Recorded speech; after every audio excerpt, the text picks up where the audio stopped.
Hi, everybody. So in this video, I want to talk a little bit about what's coming in week 6 and just kind of review the things I'd like you to do. So I will put this in the announcement, but I would like you to read this paraphrase infographic, still working on paraphrases. I saw that so many of you posted your paraphrases on the discussion board, which is excellent. I apologize for not getting feedback back to you on that before you submitted the 101 paraphrasing assignment. But if I notice anything that needs a lot of work, I will mention it in my response to the discussion board. And if necessary, consider some rewrite options for the 101 paraphrase if that's something that we need to do. Because I apologize for that. I was trying to get those graded on Thursday and it didn't happen, as is so often the case in life. So for the paraphrase infographic, this is just further information on paraphrasing so that you can kind of see the difference about good paraphrases and paraphrases that need work. And it's just a nice other way of looking at information about paraphrasing, because we'll keep working on paraphrasing regardless. It's a skill that is really mastered through practice. So the more practice you have, the better. The thing that I have coming due for you is this Unit 3A progress checkpoint, and I just updated it. And I was kind of going back and forth about which one to do, but I think this is actually the best option for us. What I want you to do is a little bit of grammar work. I think this is a really good opportunity because we have papers coming in 101. I've looked at a paper that you've written before, and we're kind of moving into Unit 3 and talking really more about getting to a place where we're polishing our work and writing drafts of our work. So I think that this would actually be helpful because I do have a feel for some of the mistakes that I'm seeing consistently, both in 101 and in this class. And I think that one of the most helpful things is going to be to look over these two articles. So your instructions for the Unit 3A progress checkpoint are to use a grammar resources common module to look at these two articles. This article is where can I find more information and practice on other grammar topics?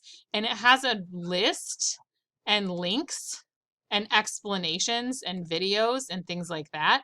Just quick refreshers about the different issues that you might have individually. So as you're reading this, if you know you've never gotten in trouble for a verb tense issue in your life, you could maybe skip that, but then focus on apostrophes. If you've ever heard me give the feedback, possessive, not plural, and you don't know what the heck that means, apostrophes are for you. If you feel you've always struggled with commas, you can read that.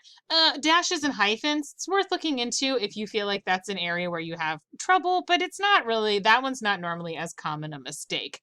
Quotation marks and ellipses, that's a helpful one. If you've ever been told that you have a pronoun antecedent agreement issue, the pronoun agreement and reference article or a refresher will be helpful to you.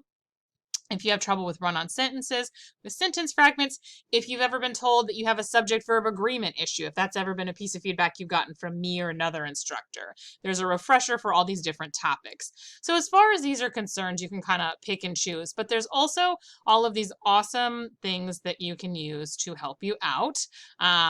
In terms of Grammarly, which I think I've mentioned before, but I highly recommend using Grammarly. And this will kind of walk you through what it does for you. Grammar Bites is a great site. So these are all just pieces of information, and I'd like you to go in and look at these and check them out. This article is an excellent resource, particularly for when we have our journal entry.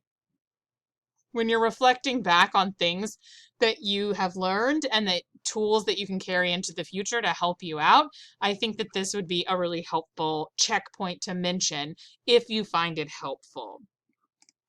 So I want you to look over this article. And then the other thing that I mentioned that I want you to do, see if I can find the checkpoint, we'll go back this way. After you read through that article is I want you to read over the information in the next article, which is specifically about fragments, run-ons, and comma splices, which I've been seeing in fractions in both 011 and 101. So it's something that bears refreshing. So if you click on it, it'll take you here to this article, and you can see it explains some of these issues and explains also some ways that you can deal with them. So some information on run-ons, some information on sentence fragments. And in each of these sections, there are practices. So you can see for run-on sentences and comma splices, if you click on this, 4 worksheets appear. And if you click on those, I don't know what this one looks like. Let's check this one out. This is an exercise.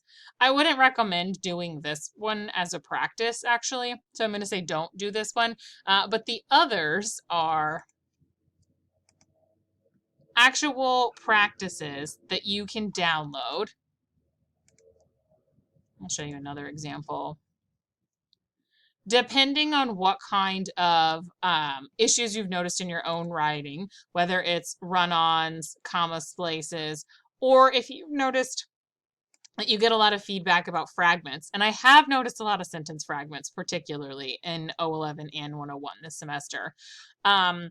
Whichever one of these things you think you need to practice the most, I want you to download one of these worksheets, either practice 1, practice 2, or up here, practice 1, practice 2, or practice revising for sentence variety. I want you to pick one of those 5 worksheets, and then I would like you to fill it out, and then that's going to be the only thing you submit. So that's the only thing that will be due this week. Let's go back to the explanation. And I'm actually going to edit it right now in real time as we talk about it. So I don't want you to do that 6th worksheet. Download and complete one of the 5 practice worksheets in that article. You'll see that green heading, practice, under the section for run-ons and comma splices, and under the heading for sentence fragments.